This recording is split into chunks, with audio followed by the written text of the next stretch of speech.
At the KSMO studios, time for us to sit down with hospital administrator Kasey Lucas as a special guest of Presiding Commissioner Darrell Skiles on our regular day. Darrell, first off, good to have you in. Yes. And good morning, good that we Stan. could get a special guest of such caliber in the early morning. Yes.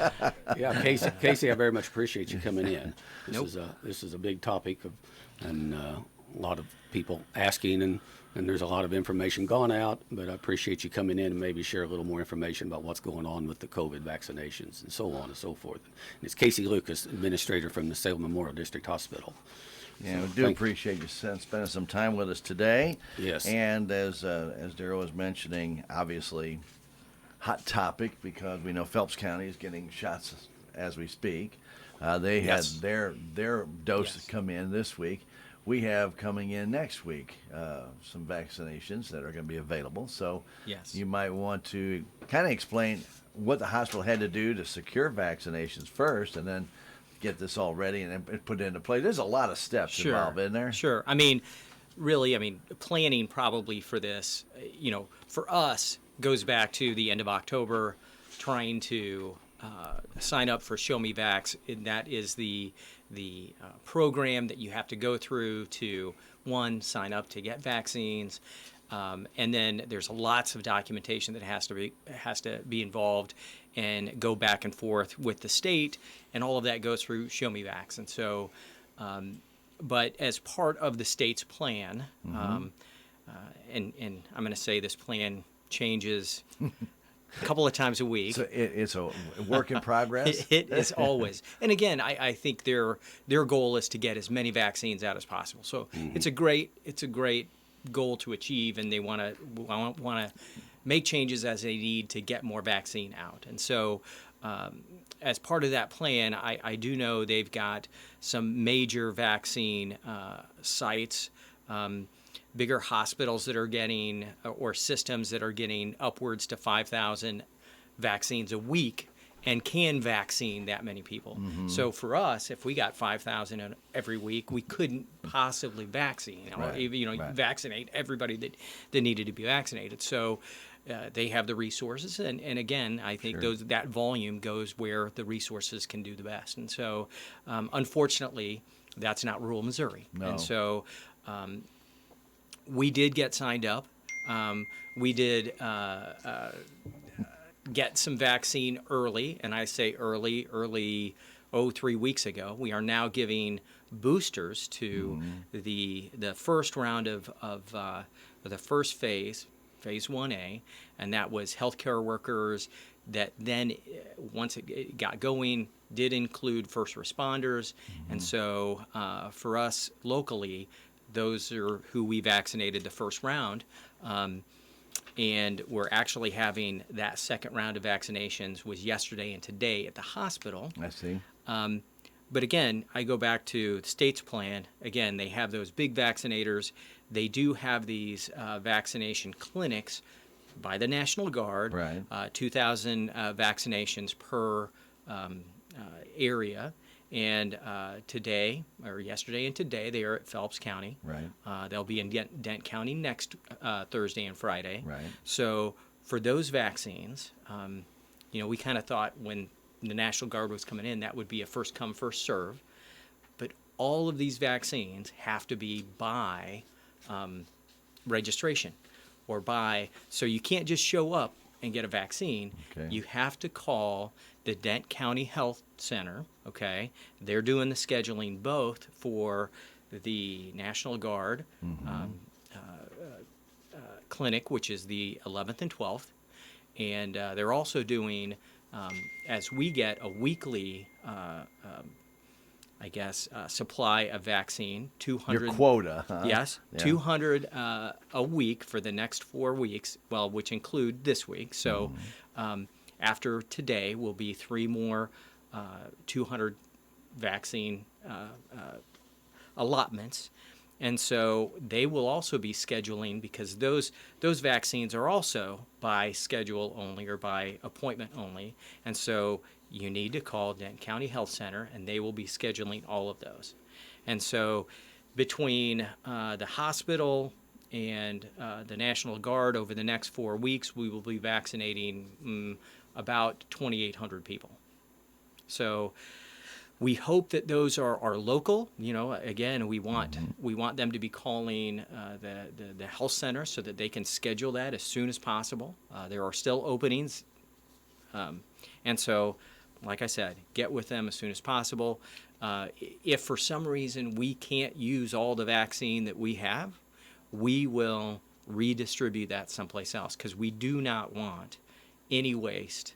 No, you do don't not want any of these to go to waste. So if we get towards the end of our, the end of February, and we see that we're not scheduling enough, we will be probably redistributing those to someplace else. Again, we are very fortunate. We are one of 20 some hospitals that are receiving vaccine this way. So now, there's not many. no, I've gotten calls from other rural facilities saying, do you have some? Can you spare? Can you, and my response is, as soon as I know what we're going to use, and I think we should have a pretty good idea by the end of next week, maybe even the first of the following week, where we stand as far as what is booked or what has been reserved. Then we will see if we can share. Again, it's very unfortunate that not every hospital got some. Right. Again, you don't have to, for us and for our community, especially being very fortunate getting the National Guard to come in, we are still getting some vaccine as well. So, Okay, very so positive thing. So I know it was phase 1A, phase 1B. There's tiers, Yes. tiers 1 and 2. Can you explain? Well, now this vaccine is coming in. I'm sure this might be a question that Darrell's going to ask you as well. Obviously, phase 1A was healthcare workers, hospital staff, maybe emergency responders. Yes. They have to get a second dose yet. And then you're Yes. saying that's being done yesterday Yep. and today. Yes. Okay, so this next round, phase 1B, who is included in phase 1B? Okay. So the information that I have is that it is all leftover long-term care type of residents, Okay. staff, whatever that staff is, high-risk individuals, and that's ages 16 to 60 or 18 to 64. Okay. So high risk. So you have some Emphysema, Yes. or something of that. some high risk Okay. that makes you at high risk for getting, if you would get sick, that you would have a serious reaction. Or So somebody who's compromised as far Yes. as being able to fight it off, that is immunocompromised. immunocompromised, and so that, and anyone over 65. Okay, anyone that's over phase 65. 1B. That's phase 1B. There are a couple more. Critical infrastructure, and that's defined as child care providers, school providers, energy, frontline energy. I'm going to say municipality individuals that work. Persons, yeah. In that. And that is phase 1B.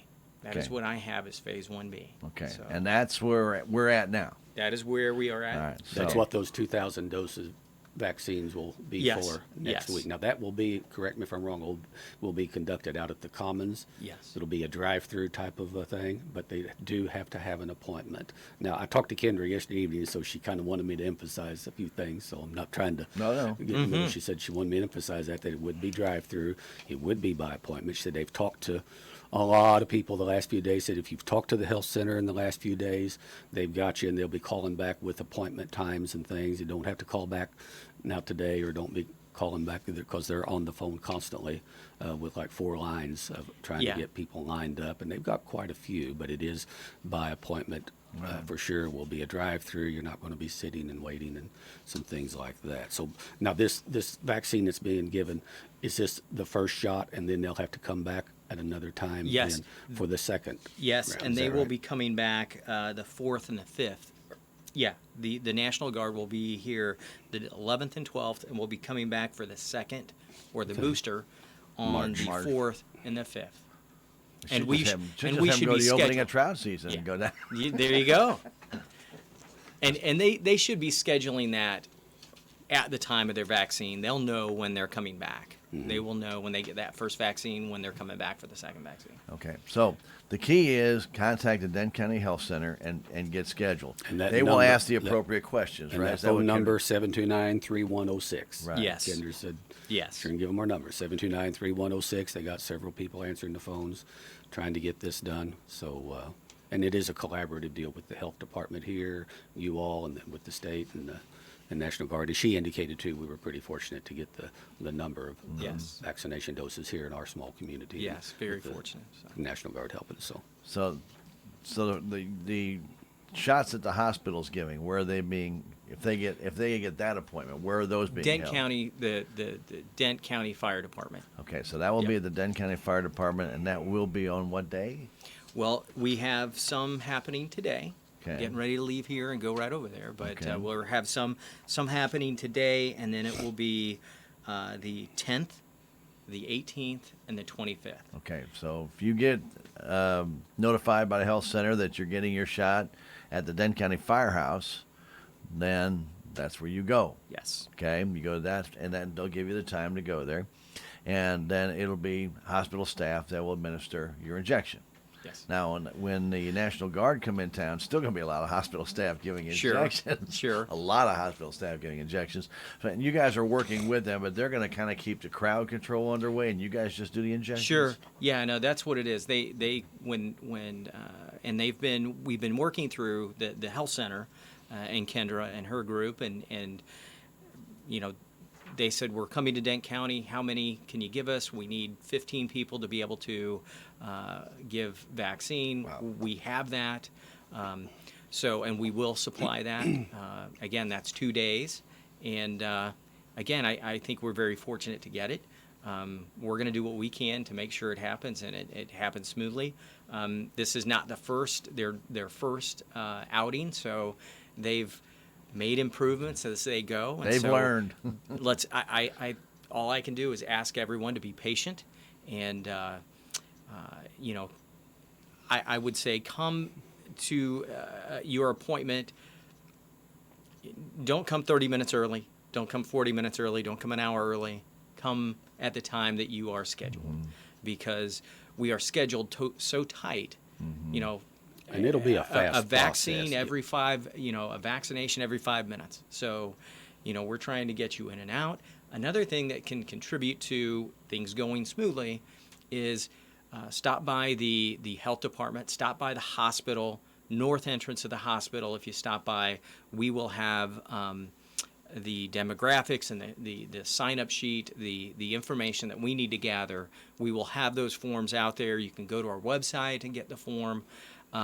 If you have that filled out beforehand and filled out completely, we will be checking those over as you come in to get that vaccine, and I'm sure we will have people at the Commons to do the same thing. But we need to make sure that information is complete. It's been signed, 3 times. There's signatures 3 times on there that you have to sign, and so I would say read it completely, sign it out, or sign it completely. If you need help filling it out, I'm sure the health department, I'm sure someone at the hospital can help. So if you have any questions at all, 729-6626 for the hospital, and 3106. 3106, 729-3106 for the health department. So they have to have that form with them and filled out, or they'll be given a form there, and it's going to take you the time to fill it out. Yes, and we'll ask you to step aside. We may ask you to go back to your car and fill that out, because there will be traffic again every 5 minutes.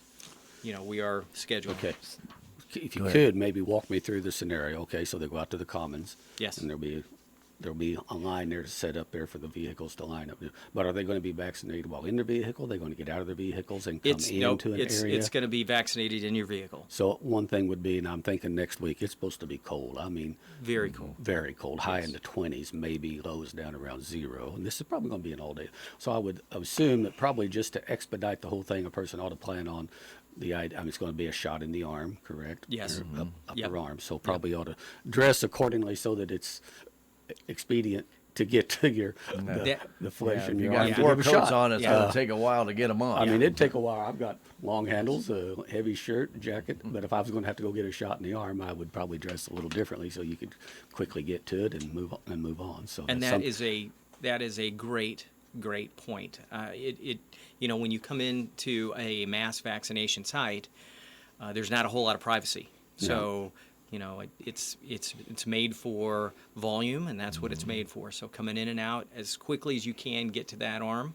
We would love to get to that arm and be able to vaccinate you and get you through. Yeah, I was thinking this morning, I thought, that could kind of slow things up a little bit when it's real cold. Really and good. If it was 90 or 100 degrees out, a lot of people might be in a tank top anyway, but probably not next Thursday. So you might want to get out and warm up your vehicle a tad bit and then come in a short sleeve shirt to the vaccination site. And maybe have a jacket, wrap something around you, maybe a blanket, in your car, but then be able to take that off. Anything that can help speed it up will be better for everybody. So exactly there'll be signs up at the Commons, obviously, to help people get in. Where do they plan on having people come in? The normal entrance to the Commons and then line up, or has that been figured out yet? That hasn't been shared with us, but I assume they're going to be coming in the normal. That would be the most practical way to go up the county road in the regular entrance and then wind through. Yeah. Yep. So now, is there a waiting period after they take the vaccination? Now, I've heard that there is. Yes. And that's one of the reasons that people just can't get vaccinated and drive off. They're supposed to hang around for a short period of time to see if there is a reaction, right? That is correct. 15 minutes. They'll have to sit for 15 minutes, and we have a process. I know for our vaccination clinic this morning how to do that, and so we will ask you to go back out to your car, sit in your car. If you experience anything, if you feel like you're experiencing any type of odd feeling or whatever, please honk your horn. Let us know. We will have an ambulance on site, and they will be able to come and see and check you out and make sure everything's okay. I've vaccinated a lot of cattle. In the very rare instances, you'll have an anaphylactic shock type of something happen. Very rare, but sometimes it can happen. And I'm sure, because I know anytime I've gotten a shot anywhere, they've been kind of wanted to watch, see. I'm sure that's what that's kind of about. But being a drive-through facility, you have to wait. Yes. So you're coming through, so you're going to have to stay in your car, listen to us, and and just wait out your 15 minutes. And then once you're good to go, does somebody from hospital staff give you the good to go, or do you just leave? You just go. You just go. You just go. Okay. Yeah. All right, This is going to be a great challenge for staff that are having to try to work out there all day outside with this weather. Next week, about. yes. So you're going to have one 10 ambulance- degrees, 11 degrees. I don't know what they. So you're going to have one ambulance at Denton County Fire Station today, but Commons will be, that's 10 times more than you're going to have down at the fire station. Yes. You don't have 10 times more ambulances as you can have sitting out there. So are you going to have a tent or something that they're going to be out in? Or I don't. I haven't been. You haven't been included clued in on that, all of that. That would be something that maybe Kendra would know if she's been the contact with the state and the National Guard.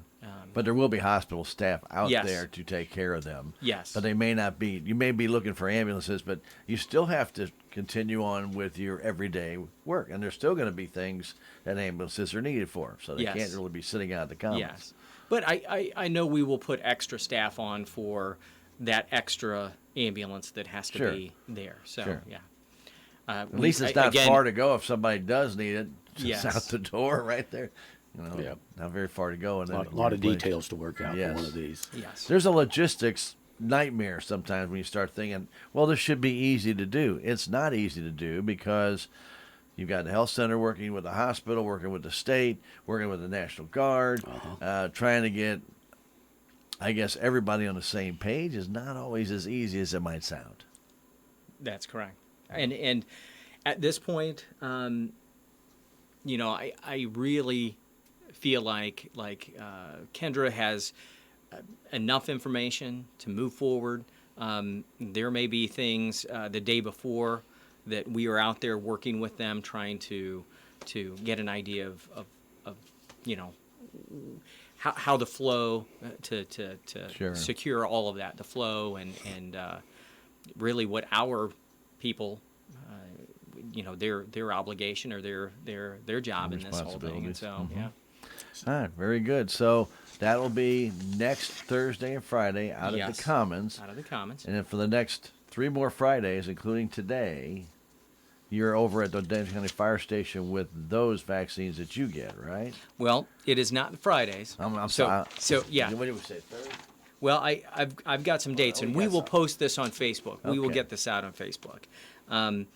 We were trying to, and I'll say this: the 200 that we get every week, we still have to put an order in for that. Oh, it yeah. still has to be approved, and so we hope this plan. Again, it could change any day, and we hope this plan. But it is February. It's today, the 10th, which is next Wednesday, because the Thursday and Friday thing. Okay.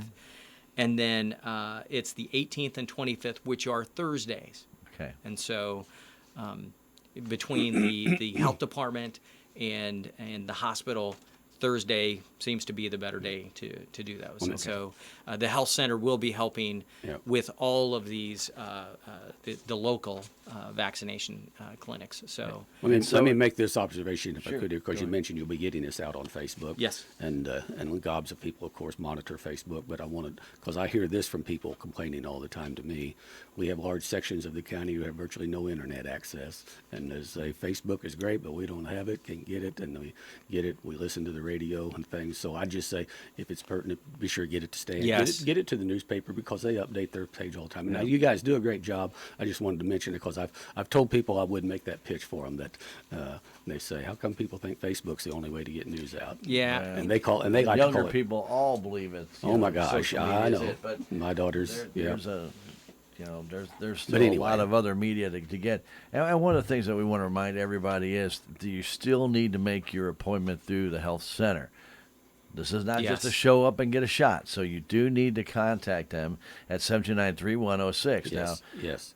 it sounds like a lot of shots, 2,200 or 2,800 shots total. Yes. But 2,200 next week, Yes.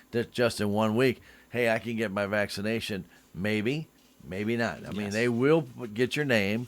Then they'll go through the entire. I mean, this is really, when you start thinking about all this, 2,000 people is a lot of people to keep track of when you're calling one at a time. So they're making a list. They want you to fit into that phase 1B. They get first. And then if there's leftover, then that can be opened up from my understanding, to Yeah. anyone at that point. But they want to try and get the phase 1B people first opportunity. So please call 729-3106. Get scheduled. They'll either tell you it's at the firehouse, or they'll tell you if they can't get you at the National Guard, maybe your schedule doesn't fit that way, then they'll try and schedule you for one of the shots over at the Denton County Fire Protection District through the hospital. So there's a lot of different things going on. Now, there's two different vaccines. You have the Moderna, right? Yes. And the one that the National Guard has is the Pfizer. Yes. Is that correct? Yes. Yes. And really, throughout, I'm going to say from late December until just now, we are there is juggling of where the supply is going. So at first, Moderna was going to long-term care facilities and those residents and staff, and so they kind of stopped Moderna from really going anywhere else other than those places. I think there were some federally qualified health clinics that received some Moderna. Okay. And then the Pfizer was going out to other facilities as they could ship that. And so now it's kind of turned around. The Pfizer is being used for the National Guard, and Moderna is being shipped out to hospitals. Okay. As far as I know, that's kind of what's going on today.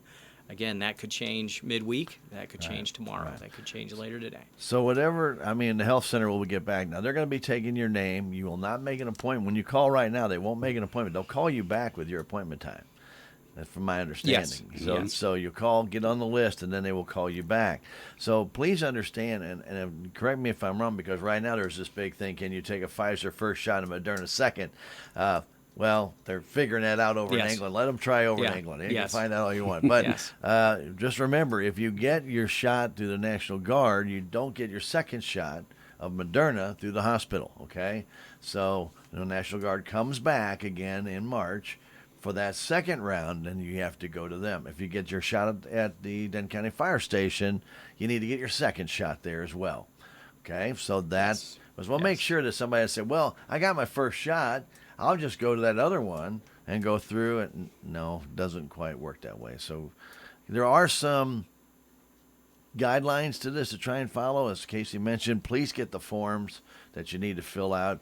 The health center should have them. The hospital has them, and you have them on the north side entrance. As they come in, do you have them sitting there? Or Yes, they will be with our screeners Okay. at that. Okay. Right there. So Yep. right there, they walk in. You don't have to go very far. Nope. And that's at your north, kind of what I always call the main The entrance. circle drive, Yes. right? The other Yeah. entrance. Yeah, is the circle emergency. Yeah, drive. it's not the emergency room. It's it's the other Yeah. one. So, and I will say that there is also a fact sheet. So, read the fact sheet. We will hand you a fact sheet when you come over to the. I'm sure both Commons and the fire department. We will hand you a fact sheet. We have to see that you have the fact sheet. I know that I would want to read the fact sheet ahead of time. I know that I've seen and experienced someone walking out to their car, sitting there, reading the fact sheet after the fact that they've received the vaccine, and they see something that that would disqualify or be of some concern Right. to them because of the fact sheet, but they didn't read it beforehand. They were reading it after. And so definitely the fact sheet is online on our website. Get out there, and if you have access to that. Otherwise, the Denton County Health Center, and they have that fact sheet as well. But definitely get that fact sheet. Know what you're getting before you get it. And so. Yeah. Now, one of the things, and I'm just going to bring this up because I asked about this, so I got this from pharmacist, and I got this from also a doctor. So same thing is going to apply. Is if you've just taken your flu shot, don't go get your COVID-19. You can't do that. If you just got your flu shot, I mean just like this week, you need a couple of weeks, at least 2 weeks. Or if you got a pneumonia shot or a shingle shot. Yes. Or any other vaccinations, Yes. you cannot get your next shot this soon. There's a waiting period, isn't there? There is a waiting period. And It's so, kind of a rule of thumb with vaccinations in general, though, isn't it? It Don't, is. Don't Yeah. double up. yeah, at close 14 period of time. days. And if you've had and been diagnosed with COVID in the last 14 days, I mean, Yeah. you should not get the vaccination. So, and then if you've received some type of infusion treatment for COVID, okay, that's another waiting period. So that could be up to 90 days waiting period before you get that. If you've had COVID If in the you've last had- few Right. months, are they Yes. recommending those people go ahead and get vaccinated anyway? They are saying you can get vaccinated. You have to wait 14 days Yeah. from that time. But again, I think the body has, and we're all different. Right. But listening to those healthcare professionals, the body has its own way of creating those antibodies and creating some immunity. And so again, we're all different. And I'm not going to pretend to be a doctor because I'm not a doctor. I'm just saying I think Right. that we all understand that Yeah. antibody. But you would think a little common sense, but just in case, because some people may have just gotten a flu shot, and they think, okay, well, now I'll go ahead next week and get my COVID-19 shot. And guys, you're not going to be able to do that. So, but tell them that when you call the Denton County Health Center, hopefully they'll ask that question. Yes. And I think most of the time they do. But you may get somebody. I mean, they've taken so many calls, they could easily miss that question. So please tell them, hey, I just got an immunization against whatever, and do I qualify for this one, or do I have to wait? That's some pretty good stuff. We You want mentioned- everybody to be healthy and safe. That's the key. That is key. And you mentioned under the qualifications that the obviously elderly qualified, so on. But now, is there already there's already been something done about or a plan in place for a vaccination for those elderly folks that we do have in our various care facilities here? That obviously it's not going to be practical even for them to come through a drive-through vaccination thing. Is that As long as they were, if it is I guess, nursing home, those have been, or they are on the list to be vaccinated. and they'll go So, there and take care of those? Yeah, things? and I those- figured there was those a will plan come in in. place to Yeah. address And that. they'll go Yeah. there, right? Yes, they're actually. I think the plan for at least our healthcare or our long-term care. I mean, you think they're part of our hospital? We'd take care of those. Nope, it's every long-term care nursing home facility. had signed up with either CVS or Walgreens, and they went through CVS or Walgreens and came around. I know we signed an agreement with Walgreens to come out and do our vaccinations. They're at your center. Yeah. And so, Okay. I do think that for those residents, depending, they would have to have family notified and the whole process, Sure. information forwarded and agreed upon, and vaccinations agreed upon at that point. So. Okay. So 18 and above, if you have a compromised system, is part of is phase 1B, and then anybody 65 years of age and older, and of course any healthcare workers or even teachers, anybody that might be exposed to a lot of that, you come on out. Now remember, but you have to call first. Don't just show up. It's not that kind of vaccination. So please call the Denton County Health Center, 729-3106, and if you get a busy signal, call back. I mean, to tell you, I'm sure they are very busy, and I've got a lot of calls already, Yes. even for people who are just curious about what was going on. So to make your appointment, you need to do that. They will take the information from you. They will call you back. So give them a good number to call you back, because I'd hate to see somebody make the effort to get in there and then not leave a number, or leave a wrong number, and then they can't get a hold of them, or make sure your voicemail is working or your machine at home is working, so that they can leave you a message as to when your appointment is. They do need to get back with you. Well, we'll hope the weather will moderate a little bit and make it a little I think less you're dreaming, but challenging I hope so. for everybody involved. I appreciate your all's efforts, and it's a yeoman's job all across our country now to roll this out and get it done. And so, Kasey, thanks so much. Thanks for coming in, he buddy. needs You're to welcome. go. Thanks for inviting me in and letting us get this information out. Again, we will have more information out, Yep. and we will be giving Stan some information. And And it'll be on your Facebook page as well as on your website. Yeah. But remember, if you want to pick up that form, you said it would be on the website, Yes. smdh.net. .net now. Great. Don't go to .com, and you can print it off there. You can read it if you want to. Also, your Fact sheet. Your fact sheet will be there. But print off the form. You can't just look at that. You've got to have that, and you got to sign it. 3 places to sign that form. Make sure it's. If you have it complete when you get there, that's going to save a lot of time. it will. And also, as Darrell mentioned, dress appropriately. Right? You might want to wear a short sleeve shirt, but bring a blanket with you if you need to, because they're talking about lows 6-7 degrees. So it's early morning. People especially will be really cold. But out in the commons, it's pretty open. If that wind is blowing that day, it's going to be really Yes. cold. I Yes. feel for the people having Yeah. to be outside. And also, I want to remind you to take that form, fill it out. It's available at the north entrance of the hospital. Denton County Health Center, I'm sure, has some of those forms as well. So you can pick them up. I'm assuming there. I'm not quite sure. We haven't gotten. Did Kendra say that they'd be there when you talked to her? Those forms that they have to fill out.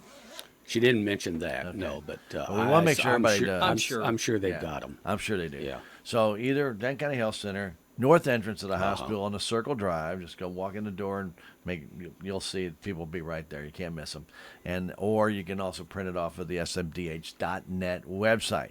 And you can also get those other pieces of information, those facts that you need to know before you get the vaccine. Please read that thoroughly. Don't just glance at it and say, is there a part on the form that you have that says, I have read those? Is that what you're signing? There is. We hoped there would be on a form. We have to actually sign that we gave you the form. I see. So we are documenting we gave you the form. Okay, so if you print it off at the website, take it with you when you go so they know you have it. Yes. So that they can write it down that you have the form and you have seen the fact sheet for that. Again, Kasey, if anybody else has any questions, call Health Center, 729-3106, and they can give you all the details. They'll take your name to get all the information and then get back with you. Buddy, thank you for coming Thanks in. a I lot. know you got to hustle down to the firehouse. And Sure. You guys got things going on down there. So appreciate you coming in and spending some time. Yeah, thank you. And at least over the next week, everybody stay warm and safe. So. Very good. All Go right. Chiefs. Yes, go Chiefs. Thanks. All right. Thank you, Kasey. Appreciate it. All right. Kasey Lucas, our hospital administrator, special guest of Presiding Commissioner Darrell Skiles this morning on his show. And again, the vaccinations will be held at the hospital on the 10th as well as the 18th and the 25th. and those will be by appointment only, but you do need to call the health center and tell them what your schedule is at the health center so they know that if you can't, you might not be able to make it next Thursday or Friday. Maybe you've already got doctor's appointments or something else, and you're not going to be able to. Then they can schedule you in at the firehouse where the hospital is giving those shots as well. So, again, please give them all the information you can so that they can schedule you in and get things done the right way. Okay, we really appreciate that. All right, very good. Well, Darrell, Stan, we're ready. happy February. Yes. I know Yes. Punxsutawney Phil's a favorite of yours, and Oh, yeah. you saw a we're- shadow in the 6 more weeks of winter, and Yeah. doggone it, is that going to come true next week or what? Oh, yeah, I see we're going to get it. So it kind of always works out that way anyway. But, you never know. Sometimes you'll have an early spring, and sometimes you don't. And I don't really think it has much to do with the groundhog one way or the other. Anyway. It doesn't.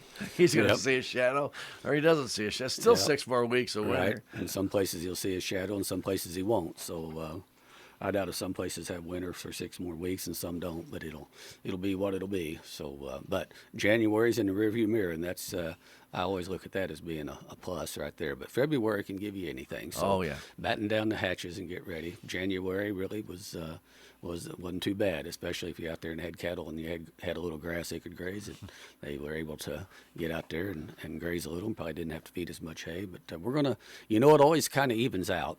And everything's always kind of averages out one way or the other. So maybe we're gonna get the averaging out part done here the first part of February, and then maybe we can have a nice rest of the February then. But, Well, Darrell, then there's March. Yeah, there is. I saw a gentleman on Wednesday, and he goes, 3.5 weeks till spring. I said, what do you mean? He goes, opening a trout season. Opening a He trout goes- season, he that's goes, right. That's spring. That's always He been goes- my official I said, first I've day been of down there spring. when it's 6 degrees. He goes, doesn't matter. It's spring. Yeah, that's just a cold opening day of spring. That's all. Yeah, spring. But anyway, yeah. So I mean, people are getting excited. I think with the vaccine coming in, and and there's a couple other things to think about. The road rally is going to be in town in March. It is. In the middle of March. They're gonna do it. And they're going to do it. And hopefully, if there's enough vaccine, maybe they will open up some of those spectator areas. As of right now, they weren't. Right. The last word was they were not going to man and have the spectator areas open. But then they weren't going to do the 4th Street expo. Expose or whatever Right, we it's call it there, expose, yeah. where 4th Street was manned. park expose, Where yeah. 4th Street was wall to wall, shoulder to shoulder people there on Saturday Yeah. morning. And I hate that, man. I really, really do. Everybody's enjoyed that, and it's become a big deal. But we'll get back to that. And yeah, as you say, maybe with the vaccination thing gets to rolling and stuff, maybe they can loosen up a little more. But that's their call. I mean, they've Sure. got people coming from all over the country, and they want those participants to feel as good as it can about coming and still be a major event here for the county and for our businesses and things. So glad they decided. They kind of came down to feel out, see how we felt about them coming and doing it, and we were, hey, come on, I think we're good with that. So anyway, so it's like I say, when January's in the rearview mirror, why that's always a plus. When January's in the rearview mirror, that means we probably got budget approved, and Yes, so it's sir. a pretty good segue going that way, isn't Yeah, it? it was. Well, Yep. there's a couple of things we're going to segue into, so that's good.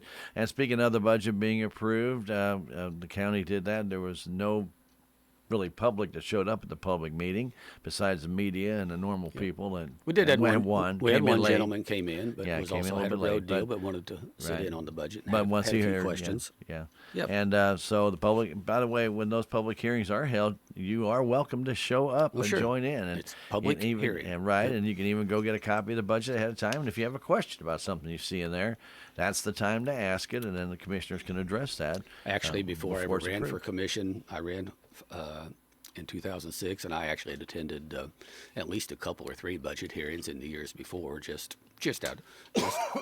to know, see how the budget worked, how the shape the county was in, the condition, and so on and so forth. Didn't have any issues or things, but it was interesting to find out. And yes, those budget hearings are open to the public. And I think, yeah, you're right. I think other than you and the newspaper reported that are always there, why we think we had one other. One gentleman came in late, but he stop missed. in. He missed first couple budgets, but Yep. So anyway, we got the budget approved, and it's a good budget. There's no major surprises. I don't think you'll find in it anywhere. We did allocate some extra money in it to go ahead and get started getting some work done on the old courthouse and stuff. And you had a number of submissions for that as well.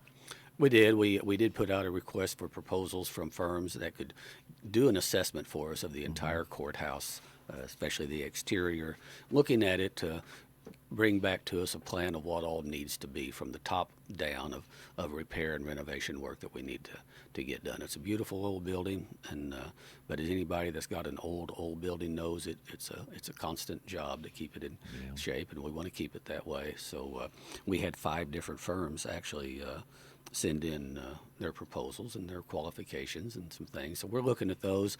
We will probably interview a couple or 3 of those firms eyeball to eyeball to about how they would look at it and what they would do, and get down to what their cost would be to do this for us. But we also want them to be involved in, if they do this, to be involved in as well. We'll want to do this in some stages, and we probably couldn't even afford to do it all in 1 year, maybe anyway. I don't know. I mean, you can soak up a lot of money pretty fast in a lot of this. There's some of the intricate woodwork I know we're going to have to get done. Right. We need to go around and get all that done. I think in the end, what we need to do is probably look at all new Christmas lighting on the old building. And I say Christmas lighting, there's times when there's a special event going on, even in the summer, right. we'll light it up. At times, the road rally used to conclude their event in February or March at the courthouse, and we would light it up. So, but at any rate, the special lighting on the exterior probably needs to be replaced, but there's no use replacing that until we get all the various other exterior work that needs to be done finished. So there's a lot of nuts and bolts to that, but we have got 5 really good firms that have done this, and a couple of them not too far away. One in Rolla, one in St. James. So we'll look at those, and we'll probably interview a couple or 3 of those, and make a decision on that and get moving on that. And we want them firms, as I say, to be involved in drawing up plans and helping drawing up bid specifications and oversee the work as we go along on it. Very similar to what the commissioner did with the jail project. You had a number of bids come in, you narrowed it down, and then you interviewed those 3 potential ones that you thought might be the best to address your situation. Right. Yeah, this is obviously on a much smaller scale than the jail thing was, but very similar. Yeah. Yep, and they'll work with us on that, and then and help us with construction oversight as we go along through it, because we want to get this thing done. I think the old building built this year will. 2020 was the 150th anniversary of when the bids were put out to build the courthouse, but actually this year will be 150th anniversary when the courthouse was completed and occupied then by the county that took possession and began occupying it. Right. So, which it also is interesting because it kind of coincides with the 200th anniversary of the state as a whole. It's kind of crazy, isn't it? So it's kind of funny. Worked out good. Works out. So anyway. But so the budget was good, and then of course the bids came in. You had a lot of interest there, and then Sally Burbridge came in to get you up to date on what happened. Speaking of the month of January going by, she summarized pretty much what happened in Salem and Dent County during that month. She continues to work in a lot of different areas for economic development for the city and Dent County, and a lot of different things there. One of the things she's been working on is that site, the industrial site. To get it certified.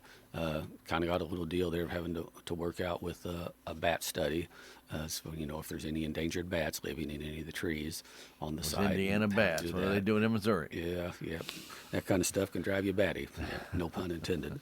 So anyway, but she's working on that, and she's also been doing a great job working on and putting together, revamping and putting a new website together for the city, the county, and the Chamber of Commerce as well. So it's live. There will be some tweaks and some changes made as we go along now that it's live, and see what we might want to do a little different and reset. So, but we do really appreciate Sally's work on getting the website thing finally here up and going. And I think folks, if you go to, we're working on getting it, or I'm working on getting it to maybe a little better access to something like DentCountyMo.com. But right now, if you go to SalemMo.com, it'll take you right to the website, and you'll see it's very good. But you can follow the links, go to all of our Dent County offices, office holders, and the different things with the chamber and all the things going on there. So glad to get that done, and really appreciate her work on that. And the county did approve, allowed to try and find that URL that would be easier to find. and go right into your website as well. Right. It'll still go right to the Denton County part of the Denton County. Right. The Whatever SalemMo.com website. Whatever we need to do to expedite that, then let's get it done. Okay, Yeah. very good, and that's not very expensive, but still No. it's one of those steps in the process, isn't it? It is. Yeah. That's right. It is. One of those steps in the process. dotting your I's and crossing your T's. Yeah, absolutely. So- Well, we got some information on CART. Yes, we did. For the road and bridge, as we always talk about every month, our CART fund, County Aid Road Trust. That's your fuel tax and your fees for new motor vehicle registrations and things goes to that. That's the main funding driver for MoDOT, but then a portion of that, as we've talked before, comes back to the city and the counties, and about between $600,000 and $700,000 is what it amounts to for the county in our annual budget. So it's sizable. We watch that every month, and for January of this month is down about.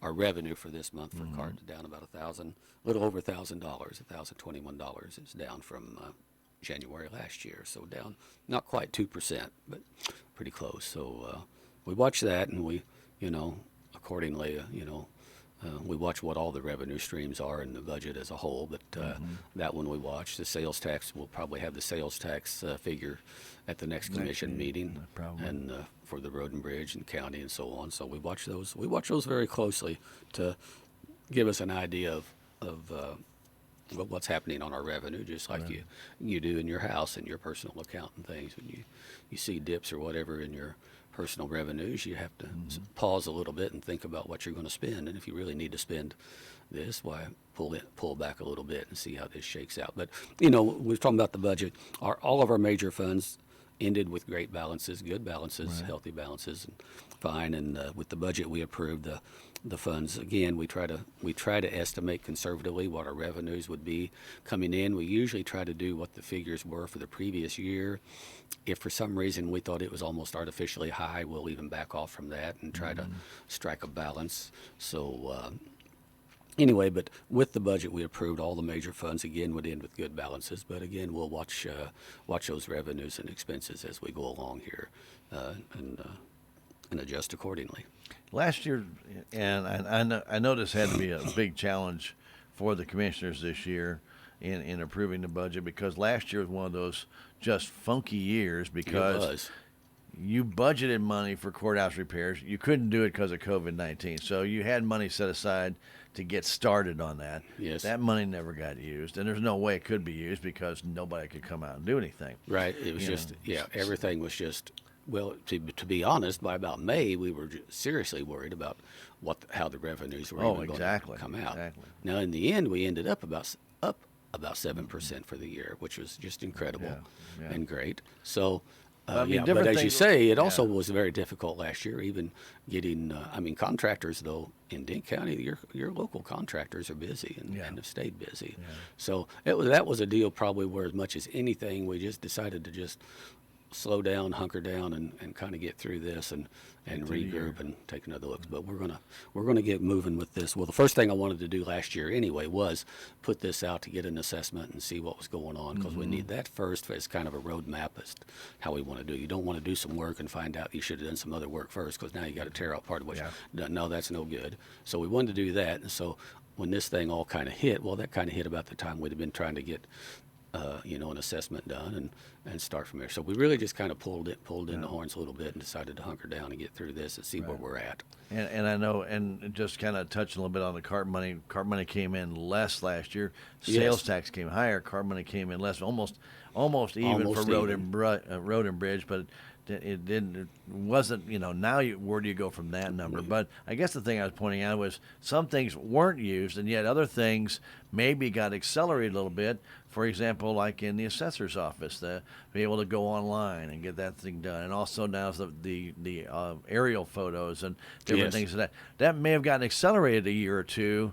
A little bit of help there from the CARES Act money, but also, Darrell, the time there, because there wasn't anything else you could really do. You could research things and find different things out there that could help the county. Yes, that's right. Yeah, it did. It just really kind of changed the dynamic all the way across in all the funds. But in the end, we really just kind of tried to just slow down a little bit and what do we got to do? Because quite frankly, I didn't really know how bad is this going to get? I mean, Right. the economic impact, and so forth and so on. And and it's still been tough for some of the businesses and things. So anyway, and for Road and Bridge, when this thing hit and the sales tax fell off, cart was falling off drastically.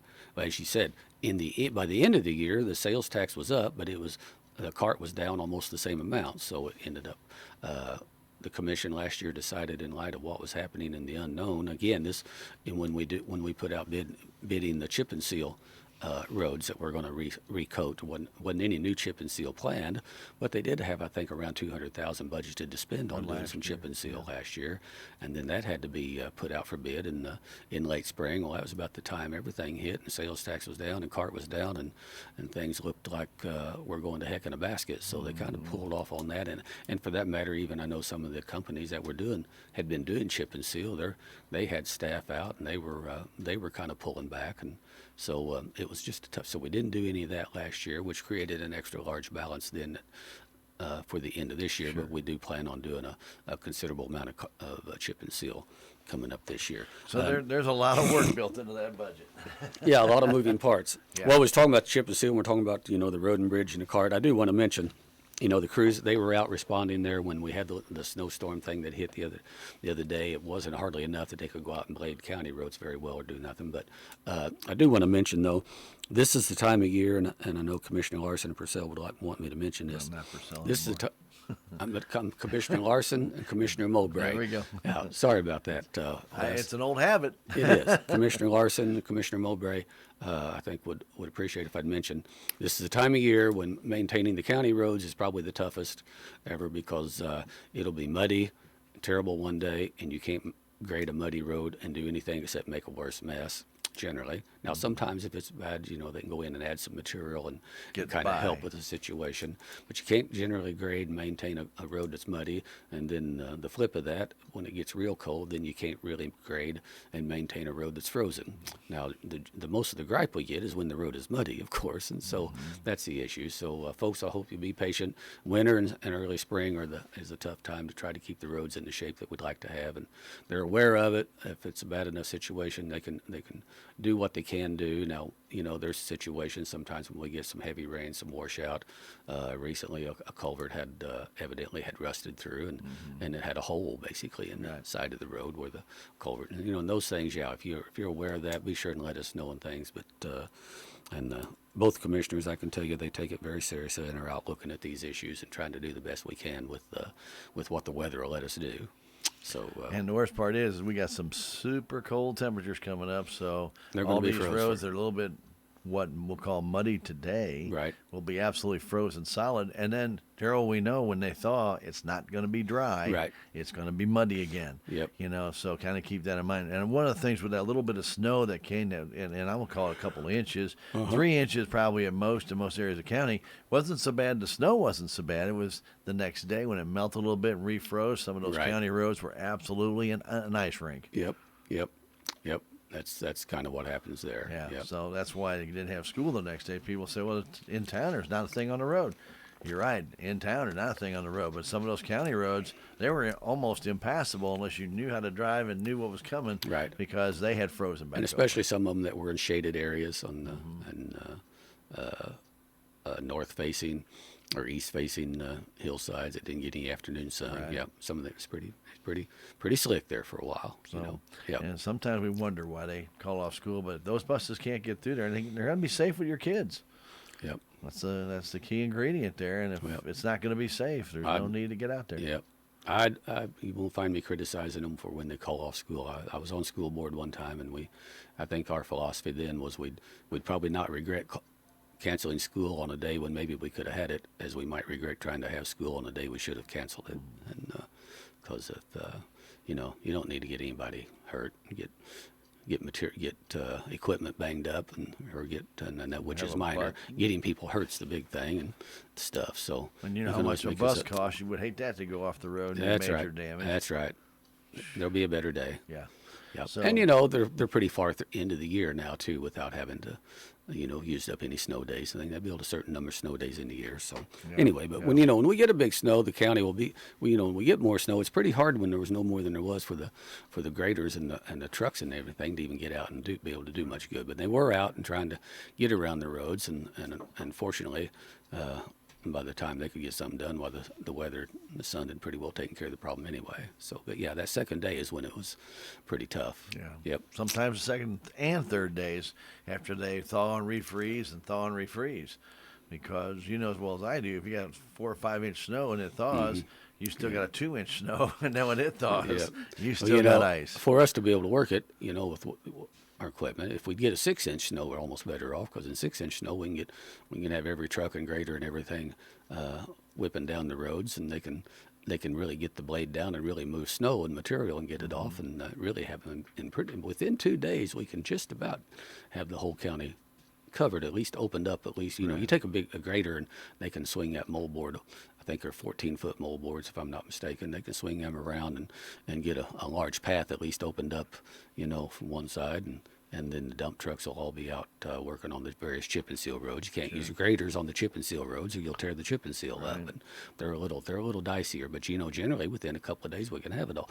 A 1 inch snow is the biggest problem, because it's not enough to take and even hardly get down and do anything. But they were out and running and trying to spread some sand and They and still some salt spread materials out there and try and get some traction So, to get on that ice. Very good. So anyway, All right, so tell us a little bit about our MAC board meeting, if you would. well, I did attend the MAC, Missouri Association of Counties. I'm president of the County Commission Association, and therefore, then that makes me on the MAC board as well, Missouri Association of Counties. And they meet periodically to discuss the various issues, legislative issues and things. But one of the biggest things we talked about at it, every year the MAC holds, they hold an annual conference every year in usually November, once in a while October, usually November, and it's usually up at Tantera, or was Tantera, and and it's all the commissioners, or not all the commissioners, but representatives, all the office holders and things all meet, and we have some real good conferences and informative conferences, educational and things, and they're a good chance to get together and learn. That's where we do conduct our business meetings, elect officers and things. So, but now it ended up getting canceled last year due to COVID, and everything was done virtually as far as the business meeting part and taking care of some of that stuff. They did meet, and as it stands right now, everybody's pretty anxious to get that meeting back live and get together, because virtual and Zoom and everything is fine to a point, but it still is not like being there where you can visit with this one or that one firsthand and learn about some things going on, how they've handled this and that and so on. And it's kind of like the same way with our commissioners training that we have to take usually in February, and it'll be done via YouTube. Each commissioner will be responsible for taking it via YouTube. So anyway, but that's a different topic there. Well, but anyway, it all kind of ties together. yeah, MAC board did meet, and we will be meeting again. And we're actually going to meet, I think, on the 17th, and actually the board will meet live up at Jefferson City, and they got a room up there where we can meet and be distanced properly if we need to still, and all of that stuff. And then there'll be some of us come up. We'll go on up to the Capitol and do some visiting with our legislators about legislation that's being proposed or what have you, and we'll learn a little more about that then. Everything's kind of still in flux, I think, on that. So anyway, in the meantime, sometime I'll have our new state rep, Ron Copeland, we'll have him back on the radio here with us and kind of updating what he sees happening in that regard. Now that you have feet wet, right? Yeah, that's right. Now there is going to be a actual physical training for the newly elected commissioners, correct? Right, we're going to offer a special 1 day, kind of a half day thing from 10 till 3 or 4 o'clock in the afternoon for newly elected commissioners in the state. And there was quite a bunch last year of new ones. It's going to be at Jefferson City, March, I believe it's the 10th, if I'm not mistaken, be a Wednesday, and at a large conference center where we can hold that up there. So we'll look forward to that. And I think we've already had 34 newly elected commissioners, and this will be totally separate in addition to the regular commission training that we'll all have to take via YouTube. And I think newly elected Commissioner Wes Mowbray has already sent in a deal that he's interested in attending that, and I'll be up there at that as well as an officer of our CCAM.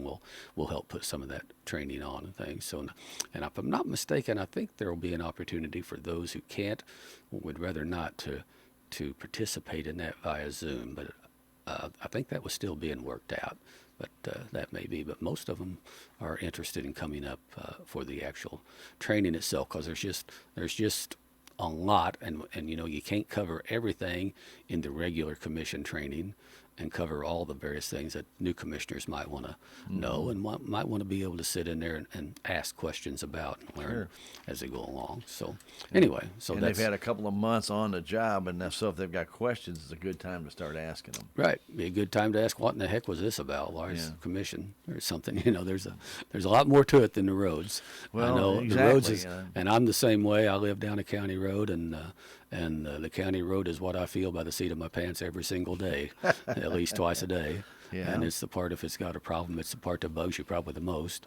And I get that, and the other commissioners do too. But it is actually a very small part of the job, and there's just a whole lot more that goes into it.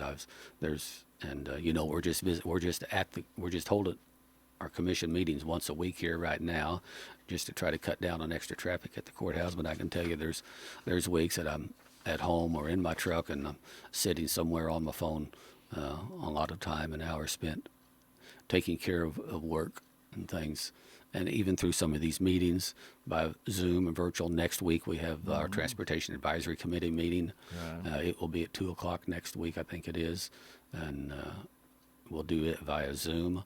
And then the MRPC board, no, actually External Relations Committee meeting that I'm chairman of will be via Zoom or conference call on Wednesday afternoon. And then the MRPC board meeting is on Thursday, and it will be about 4 o'clock, and it will be by Zoom or conference call. And actually, I've got a MAC, now that I think about it, I've got a Missouri Association of Counties Legislative Committee meeting at 2 o'clock that same day, and it'll be on Zoom. So there's, you know, while people see, well, you only work one half day a week. Well, you know, no, that's not quite it. Yeah, That's, you don't know. Yeah, You don't know. I've got 3 days there where the afternoon's pretty well completely taken up, and some of those mornings will be too with various things. Well, and that's not to say if something it comes up in the county, you're not contacted. All the commissioners Oh, are. yeah. They're 24/7. This Yep. is not a 3-hour a week job. It's, they're out to commission.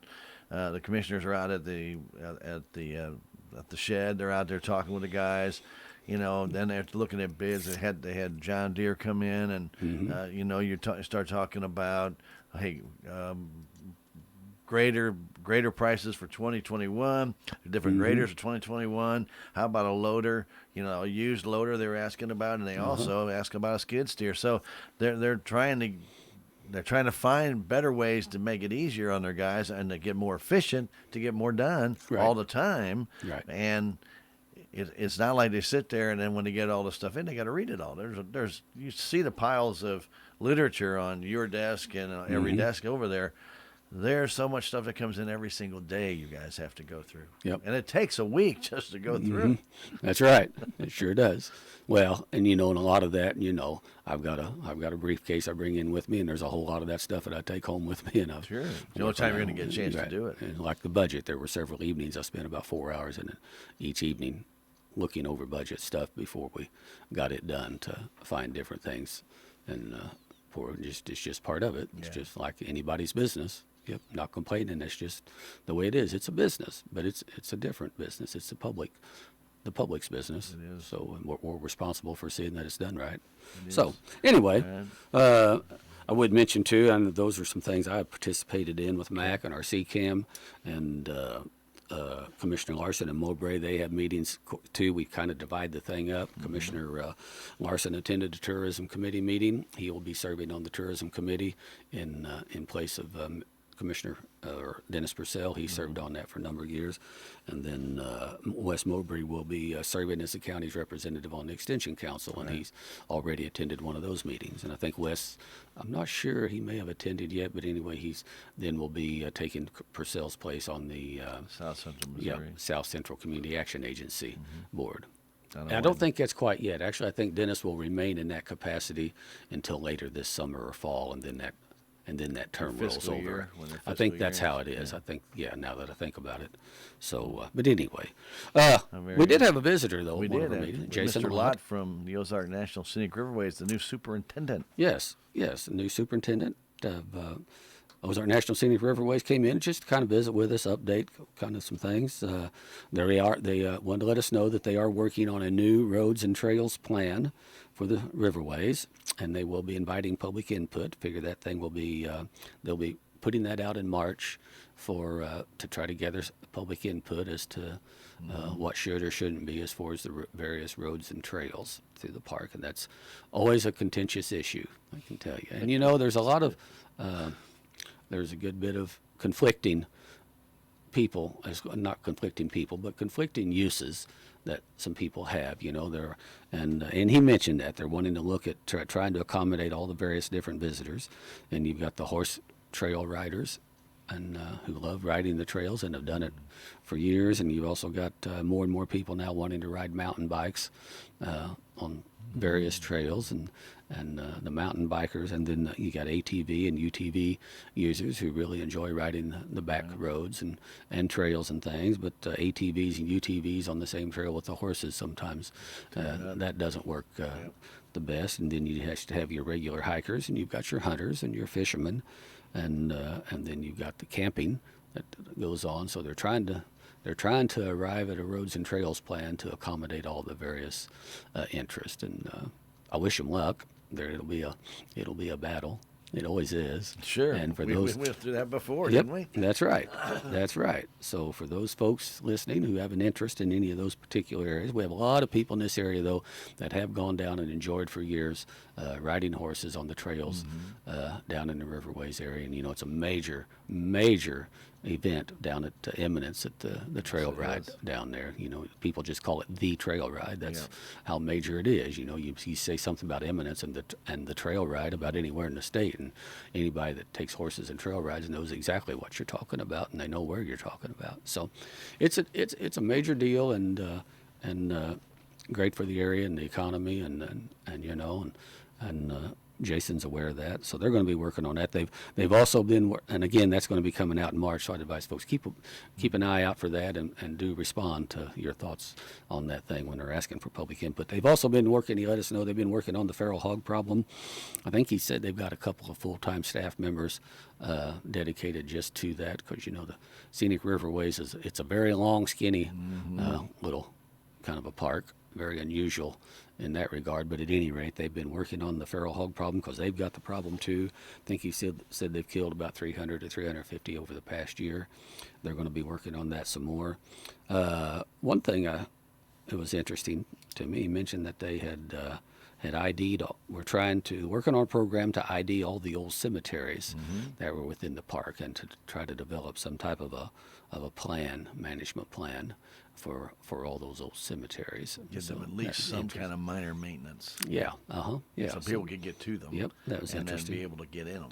And of course, he said they've been working a little more. Seemed an increasing problem they've been having is wildlife poaching going on, active wildlife poaching going on within the park, and along with that, littering seems to be a growing problem within the park, which is such a shame. I just do not understand why people can't carry out their garbage that they carried in with them. But anyway, that, and it was a nice visit. Enjoyed it, and he'll be back.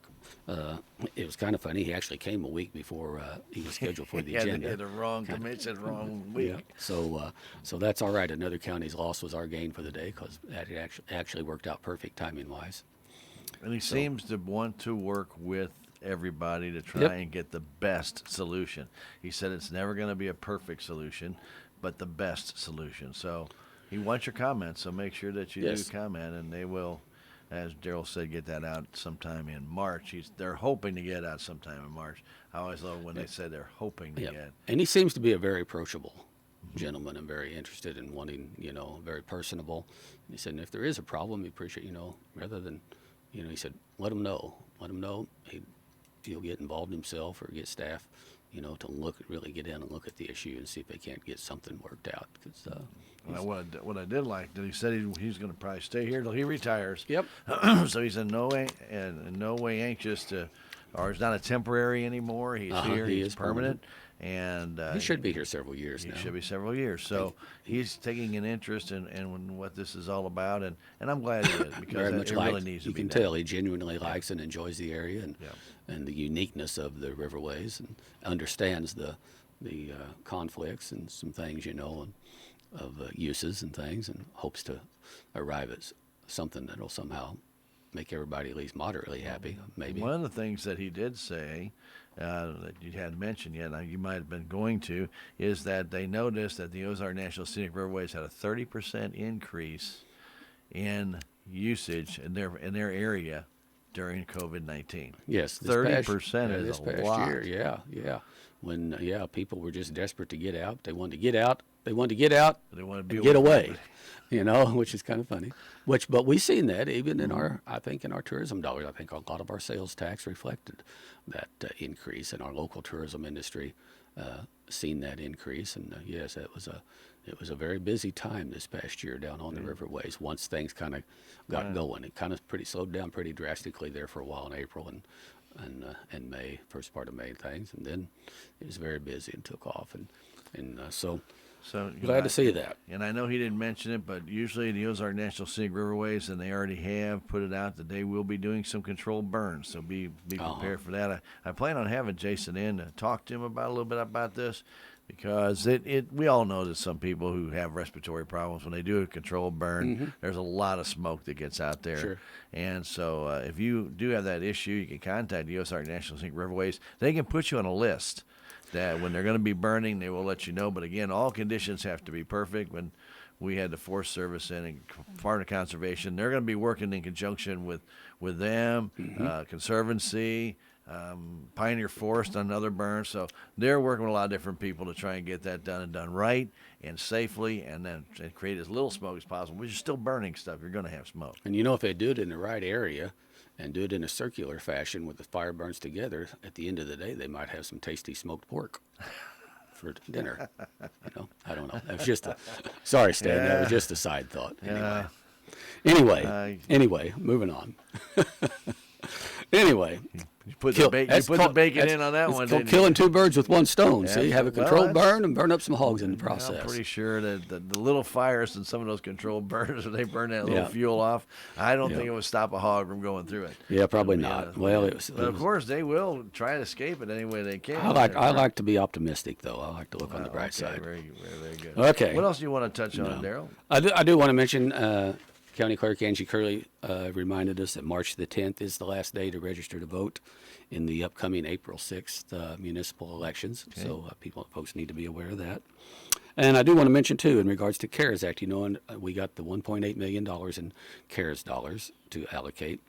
And under the original rules that were laid out, we had till December 30th to get all those dollars expended, and any dollars weren't expended by then had to be returned to the state treasurer's office here this year. So anyway, Congress, in its wisdom, and we kind of heard from some of our folks that this was coming at the end of, and we were kind of holding off because, here's the thing. We got a gentleman actually had just working part-time, using CARES dollars to pay, doing nothing but just helping the janitor keep up with going around and cleaning, the surfaces, the doors, the door handles, the restroom, all that back and forth in the courthouse, the judicial building, over in the annex too, but mainly courthouse and judicial building because, that's just, and the janitor, she's got all of the other custodian, all the other regular stuff to do, but just him concentrate on that and coming in. And then also being available on those days then, when for whatever reason custodian might be off or need to be off, then would kind of help fill in for that, but make sure that that cleaning was being done on a regular basis to try to help with that. So, and this issue kind of goes on. The courts got things kind of got behind a little bit with the courts, and now they're back in. And so for a while here, the courts are trying to catch up, which means we have big crowds of people at the courthouse on regular court day and municipal court day. And so it's a challenge, and this is one of the things this person does, is get around and just keep cleaning and re-cleaning and go back to the bathrooms and clean up those areas where there's more people all the time and surfaces and things. So anyway, we received notice knew by the end of December that it probably was not going to, there's going to be an extension of time to use those funds. So we bided our time, and that did occur. That did happen. Congress passed that, gave states an additional, they actually extended it for a year for the states. Now what the state done then is turned around and came back to the counties then and said, if you've met all the reporting requirements, and we've been having to send in reports constantly to a separate accounting firm that's contracted with the state, BKD at Springfield, reporting what we were doing with the funds, give them invoices, explanations, and so on, and that's been coming through MRPC. MRPC contracted with us to handle administration. It's been quite an involved deal, but at any rate, if you were current with all your reporting requirements with BKD and the State Office of Administration, then you would be granted an extension through June 30th to use those funds for COVID-related expenses. And they could be expenses all the way through until June 30th. So that would let us go ahead and pay this individual and take care of some other things that were sitting there that we needed to address. We had some CARES Act applications already sitting there that had been received prior to the deadlines. And so what we did then, so once we got that, and we did get confirmation, then we ended the year with about $74,000 in CARES dollars left in the county fund. We had some applications already sitting there in front of us. Actually, the sheriff's department filled out their application and for what they were entitled to under the rules and requirements of CARES Act for reimbursement, and it come to nearly $600,000, if I remember right, that they actually were eligible for reimbursement still yet for the sheriff's office and the jail, both, totally. So we set on those because we weren't going to just suck it all out of there and for the county sheriff and jail funds, but we had some applications sitting there from the health center, also the hospital, and some others. And so we did get notification this little over a week ago that we had met all the reporting requirements, so now we're good to use those funds. So we did go ahead and approve getting a couple of those CARES Act applications for the health center for reimbursement for their expenses and I don't remember the amounts on those. I think one was $9,600 and one was a little over $11,000. So they were about $20-some thousand on those. So we'll be looking at that and at the money that we got left and seeing how much of that we're going to need, that we're definitely going to need for some things, and then what we can do, what's left of that, what we can do on some other small business applications that we already had on hand. We're not taking it's not opened up for new applications of any kind at all. We'll just have to see, how this works out, what we got maybe left. Some of those applications that they had questions on and they couldn't get their answers back in time. Those are pretty well taken care of. So we'll just see where we're at on this and budget out what we're going to need to take care of what we know we got as far as some of our county expenses. But at the end of June, whatever money's left, and I can tell you at the end of June there will be $0 left. But if there was 10 cents left, we'd have to send that 10 cents back to the state by September. Write a check for 10 cents. But I don't anticipate that happening. Paper, but but to get the idea, crazy stuff. Yeah. All right. Anything else? I would mention before we're back here on the radio. 2 weeks. Be 2 weeks. We had kind of a 3-week lull in this one, didn't we? So that'd be the 12th, be the 19th. And in between time, the courthouse will be closed on Monday, February 15th for President's Day. So did kind of want to close mention that Friday before that too, isn't it? I don't think so. I don't think so, Stan. Crazy day. No, I think we're just closed on Monday the 15th. Closed on Lincoln's birthday? Yep. What they did, they combined those all into one deal. Well, I know they have, but why they just President's Day includes all the presidents? Yeah, I know. Poor Abe gets no respect at all. There's still places that still take off Abe Lincoln's birthday, though. That'd be fine with me. Yeah, no, the courthouse will be closed only on Monday, February 15th. Very good. Very Yep. good.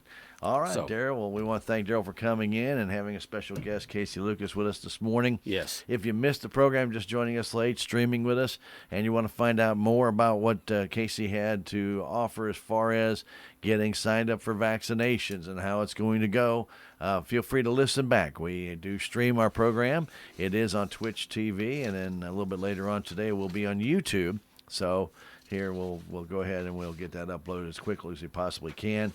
So if you need that information, it will be available. You can also go to smdh.net website. They have some information there. Information, according to Kasey, will be put out on Facebook about the dates that you can get signed up. National Guard will be here at the Commons next Thursday and Friday. They have 2,000 doses of the vaccine. You do have to call the health center Must have and an get appointment. registered. And you must qualify. And you must fall under qualify, certain right. criteria to Right. qualify. Now, but even if you don't qualify, you can call the health center and just tell them you're interested. They'll take your name, but you're not going to be first on the list, okay? So if you're 35 and you're healthy, you can still call them and tell them. They'll put you down. So the thing is, everybody who is supposed to get their vaccine first will be given it, I guess, given priority. Might be the best way to put it, Darrell, and then they Yes. will get theirs first. And then if there's some left over, then if you are still interested, they can probably set you up. But contact the health center, 729-3106. They will be the ones that will take your information. Then they will call you back with a time that you need to go. So, again, you'll find out all this by listening in on our website, on our stream at YouTube later on today, or right after our program, you can go to Twitch, KSMO. Just go to Twitch and look at the KSMO part of Twitch, and you'll be able to listen to it live right back. A lot of ways to get it. Like we weren't even here, Yes. or we were here, Right. like we're still here. All right, very good. Well, Darrell, again, we always thank Darrell for coming in. Gives you a lot of information, likes to bring in special guests when it's appropriate, and today was a very good day to do that. And we hope that Darrell's getting all pumped for opening a trout season. I can see it already. It's in his Absolutely. eyes. You Yep. know? Yep. So we're good to go there. But again, Darrell, thank you for coming in. This program is paid for by Darrell. This is no county dollars, no tax dollars, no public dollars, no CARES Act money. He pays for this. It comes right out of his pocket. And again, thank you for doing so. You're welcome, Stan. Wrote a check earlier today. I like Yep, it. you like it. But I do thank Kasey Lucas for coming in this morning and sharing with us kind of what's happening on that, and with the vaccination program really rolling out now.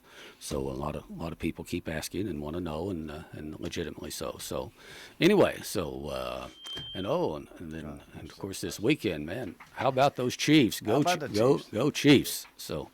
Anyway, what happens there. we'll see what happens there. So anyway, we will be back here in a couple of weeks on about the 19th or so. And anyway, I hope everyone maybe heard or learned something of interest. And until we're back in a couple of weeks, I do hope everyone will be safe, happy, healthy. God bless each and every one of you.